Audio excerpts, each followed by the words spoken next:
Hey, happy Sunday, I think it is.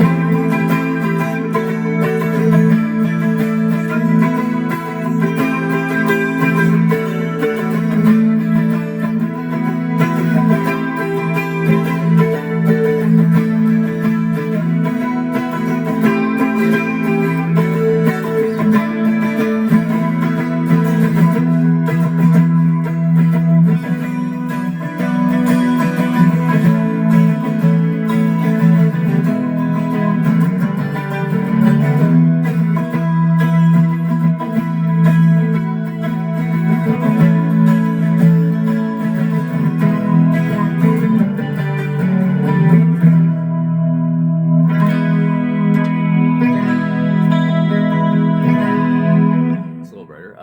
Hey, happy Sunday, everybody. Cheers to you and yours in February. Happy Valentine's Day, belated. It was yesterday. Was Valentine's Day. It was a lot of firsts for me. Uh, First being, um, first time I woke up or went to bed on Valentine's Day in the middle of the Gulf of Mexico, or actually coming into the Atlantic, into Fort Lauderdale on a cruise ship. First time I've woken up on Valentine's Day on a cruise ship. First time on a vacation without my kids, with my wife. First time went on a vacation with another couple. First time I went on a vacation with a band member and his wife. Lots of firsts. Anyways, yes, I just got back from Caribbean cruise, which we, wow, never thought in, being a musician, being a hardworking person, that I'll ever have to go on great vacations. I remember Angela and I, when we started when we embarked on our music school, and there were some lean years where all we could afford was a $20 campsite in Port Dover or on Lake Erie. And I thought to myself, she said, "Yeah, we're going to go to New York City for a holiday someday." And I never believed it. And we've been to New York City about 7 times. Yeah, it's been a lot. And then of course, going on a cruise, on a mega cruise ship, was just lots of fun. And special thanks to Lisa and Chris Newman, who are our hosts, if you will, somewhat, because they're veteran cruisers, and we went with them. So that was great. If I look a little disheveled, it's because, when I woke up yesterday morning, I was in a port in Fort Lauderdale, and we flew home. By the way, if anyone lives in the West End of Toronto, fly Porter Airlines out of Hamilton. Oh my God, it's so much easier than going through Pearson. So much easier. Oh my God. Nobody there on a Saturday, but it is February. But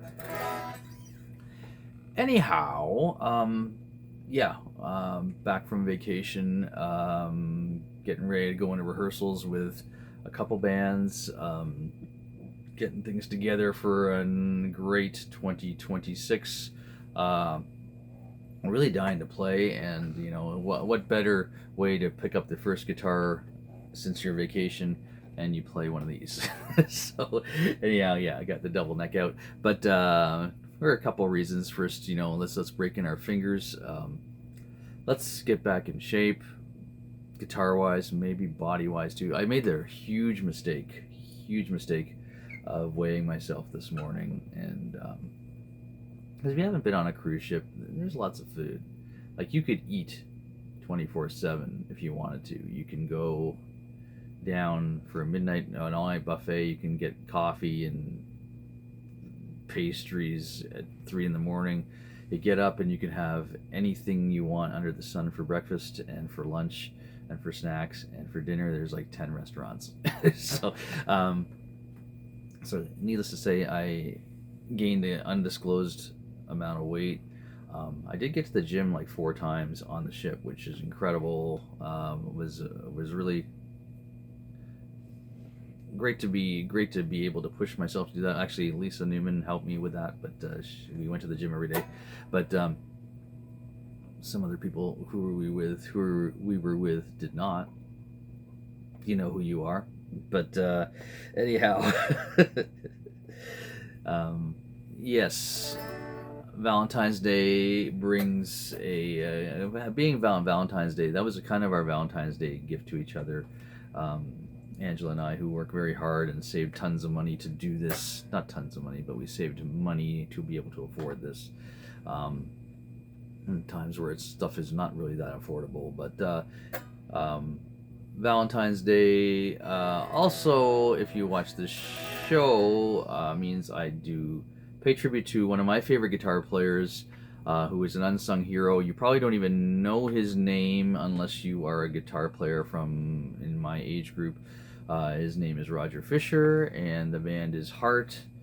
Heart is probably one of my favorite bands growing up in my formative years as being a musician, guitarist, along with Triumph, Aerosmith, UFO, Bon Jovi, everything melodic hard rock and with a lot of great guitar playing. That's really what my style is: melodic hard rock, heavier rock with a lot of, shredding guitar playing and a lot of good vocals. So in my formative years of being a little kid watching musicians and stuff like that, there was a concert in California called California Jam. So there was one California Jam where it was Emerson, Lake and Palmer. I think you may have seen some infamous footage of Deep Purple with David Coverdale, where Richie Blackmore smashes a camera with his guitar. It wasn't as old, I heard about that, then I saw the YouTube footage of it like years and years later. It wasn't really as bad as people thought it was. People were saying Blackmore, they weren't playing in total darkness, and he didn't like that. He wanted to play in total darkness. As you know, these outdoor festivals, you don't know what time they could be behind schedule or whatever, but so they said the TV cameras were really close, and he took his Strat and smashed the TV camera. But he didn't smash, he more smashed his guitar and kind of made it look like he was mad at the TV camera. I don't know. But anyhow, there was Cal Jam 2 came up around the time where I was discovering music, and lo and behold, here is my original Cal Jam 2, which, God, this album must be out of print. I mean, when I say out of print, of course the vinyl's out of print, but you're not going to be able to find this album musically anywhere. I don't think too many people know about it other than myself and people who went to this concert. I was a little kid, so I didn't go to this concert, but there it is, Cal Jam 2, bunch of people here, big stage here. I watched it on TV because there's, we never had, of course, when I was growing up, there was no music television or anything like that. But here's the lineup on this album: Santana, Dave Mason, Heart, of course, in their heyday with their six-piece Heart. Ted Nugent, of course. Love Ted Nugent. I don't care about the politics and all, but Ted Nugent, the whole attitude, the whole gonzo and guitar playing. There, I said it. Aerosmith was, of course, here. I was the huge Aerosmith fan, so anything Aerosmith, I was just kind of sopping up. I just love Joe Perry, so this is the closest thing to an Aerosmith live album. Live Bootleg came out soon after this, so actually, there is a version of Same Old Song and Dance is on this album. If you're a real connoisseur of Aerosmith, you'll know that on Live Bootleg, there's a song on Live Bootleg that's not written down. It's just an added song. The added song, the version is actually this version, if you really listen to it close, off of this album. So it's not really publicized. It's not even written down on the album, but the version of that song is on this album. You can figure it out. You go listen to your copy of Live Bootleg and see and you'll know what this is, the song that's not on the album. Sorry, it's on the album, but it's not written down. It's like a surprise song. Anyhow, Aerosmith, Frank Marino and Mahogany Rush. Anybody who plays guitar and is Canadian, if you don't know who Frank Marino is, stop this stop watching this right now and just go search some Frank Marino stuff. Frank Marino is incredible. One of the most unsung heroes ever of lead guitar. I met Paul Gilbert in LA in 1992 in the Rainbow Bar and Grill, and went over and talked. I didn't have the courage to do it, but I went over and talked to him, got in this huge conversation about guitars, and I knew he was a Frank Marino fan, so we just sat there and talked about Frank Marino. Talked about his pedal board, how incredible he is, the blues thing. So that was my brush with greatness, talking about Frank Marino with Paul Gilbert. Pretty cool, I thought. Anyways, hope you think that's cool. Of course, and the beginnings of Night Ranger, in a band called Rubicon. they were at Cal Jam. So Brad Gillis playing a Les Paul and Jack Blades being the bass player. I don't know if he was the singer, but Rubicon is also on this album. But there's one song. The song I played for the intro was basically a song called Love Alive by Heart off of the Little Queen album. And Roger, if you saw my Double Neck Friday post, he recorded the part that I played, the jangly part, 12-string part, on his custom double neck, which was crafted from a Gibson SG. Really cool. Look at the pictures real up close. It actually looks like a heart down here. The body is actually carved into a heart. It's kind of, the theme is, of course, this guitar, the EDS 1275. Anyways, that's for the guitar geeks out there. Gonna open the gatefold because we don't have these anymore. The gatefold, and we see pictures of Aerosmith, Joe Perry, and Steve in their famous singing into the same mic. Here's Aerosmith here. Joe playing a what looks to be, it's either his BC Rich red BC Rich bitch or it's his BC Rich double neck. You know. And this is the BC Rich world because you see Brad Whitford playing his Eagle right there, which is kind of cool. There is Terrible Ted with his Birdland, Gibson Birdland. Here's Frank Marino, the killer, amazing unsung hero with his Gibson SG, incredible. And there's classic Heart. Look at that. If I can get that on the screen properly. Classic Heart, Anne in her glory. Roger in the middle there. Nancy a rare occasion playing a red Strat, and Howard and Steve Fossen and DeRozier in the back, who was one of the most incredible drummers of that era. Another unsung hero.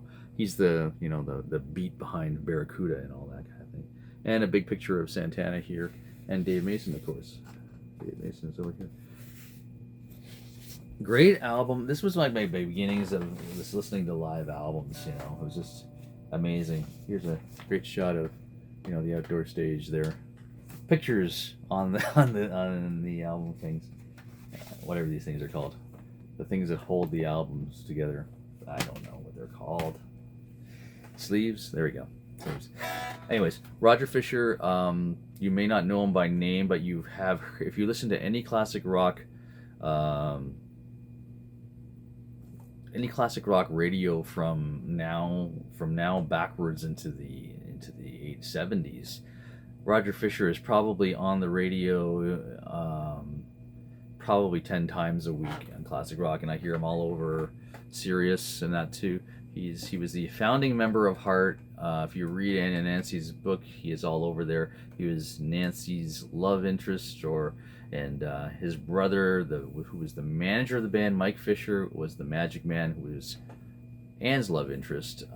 Mike Fisher passed away just recently, which is very sad. But they were both draft dodgers, Roger and Mike. So they were dodging the U.S. draft. They jumped across the border into Vancouver. They were from Seattle, Washington. They went into Canada. And I mean, when I first heard Heart when I was young and just sopping up all the music that I could in my sponge brain in that part of the era, I thought they were a Canadian band. I think a lot of people thought they were a Canadian band because their albums were released out of Mushroom Records in Vancouver. They were touring Canada. They were just, I think they were still kind of quasi hiding. And then when I found out they were actually from Seattle, I was just blown away because I thought they were a Canadian band. They were all over Canadian radio, Crazy on You, Dreamboat Annie, everything else that was on the first album, Magic Man. Then this, second album, Little Queen. Third album, the first bunch of albums by Heart are incredible pieces of music and pieces of rock and roll history. Dog and Butterfly is an incredible album. I love it. I love all those early Heart albums. But Roger, one of the first, along with a bunch of guys that influenced other people, like Rick Emmett from Triumph, influenced a ton of people in that industry. Big name people. Roger, a lot of people I talk to in my age group are huge Roger Fisher fans. The solo in Magic Man, the solo in Crazy on You, the solos in all those early things. Barracuda, that's all Roger. Howard, of course, when Roger left the band, had a lot to do with the breakup with Nancy and himself. That was kind of the reason that they never replaced him, because they had Howard Leese on guitar and keyboards, who took over more than the lead guitar role. He was a great guitar player on his own right. Lacked a bit of the fire of Roger. Go watch a live version of Crazy on You. Just do Crazy on You live, and it's an old video of them playing. It was off of Don Kirshner's rock concert. It was a 4 or 5 song kind of mini movie about them on the road for the Dog and Butterfly tour. But their version of Crazy on You and Roger in that video kind of inspired me to play guitar when I was probably watching that when I was like maybe 10 years old. Maybe somewhere in there. Anyways, so a couple research things for this Sunday. Go watch some Frank Marino and Mahogany Rush, and go watch that video of Heart. There you go, I said it. Anyways, thank you so much for being here. A little different show last week when we had Chris Newman on the balcony, sitting in where were we? Honduras. I think we're in Rotan and Honduras, watching planes take off, because you could see the airstrip right across from the dock where we were, or port where we were. Dock. Yeah, let's dock a skyscraper lying down. That's basically what those ships are. Happy cold. Cold's back. It's not as cold as I thought it would be. When we left, it was minus 20 or so. Got back. I've never done that before, by the way, going away in the dead of winter to a hot place. It's weird. I think my body kind of held it together. I'm not sure. Not so good for my wife. She was very badly burned right now. I have to go see what she's doing. Okay.